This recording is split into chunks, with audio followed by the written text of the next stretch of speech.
L'erogazione dei servizi delle multi-utility venete sono ad alti livelli d'eccellenza, dati che emergono dalla tavola rotonda dal titolo Il peso, la valenza e le prospettive economiche, finanziarie e sociali delle utilities del Veneto nello scenario nazionale, tenutosi in occasione dell'assemblea di Confservizi Veneto.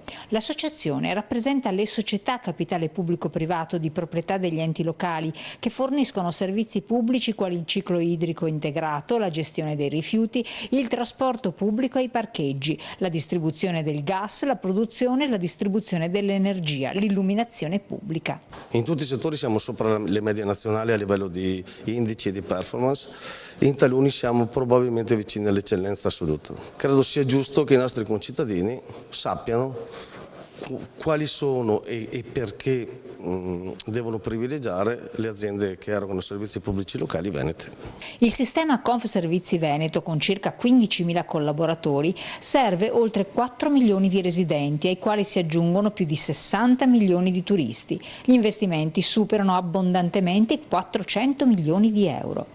Abbiamo due termovalorizzatori in Veneto, quello di Padova del gruppo Acegas APS Amga del gruppo ERA e quello di Schio, che producono l'equivalente di 11.500 tonnellate di petrolio. Quindi questo è un segnale che diamo anche all'ambiente ed è un segnale positivo, non solo perché le aziende fanno utili che vengono riversati in servizi e in qualità della vita, anche perché ci teniamo all'ambiente. 30 punti percentuali in più di raccolta differenziata rispetto alle altre regioni del Veneto. Il Veneto è una regione virtuosa e gli amministratori pubblici sanno fare impresa. Nel comparto della gestione dei rifiuti la raccolta differenziata in Veneto raggiunge il 73% a fronte di una media nazionale del 52% e del 64% al nord. Gli abitanti della regione sono i più virtuosi anche nella separazione degli scarti organici, che arrivano a ben 162,2 kg per abitante all'anno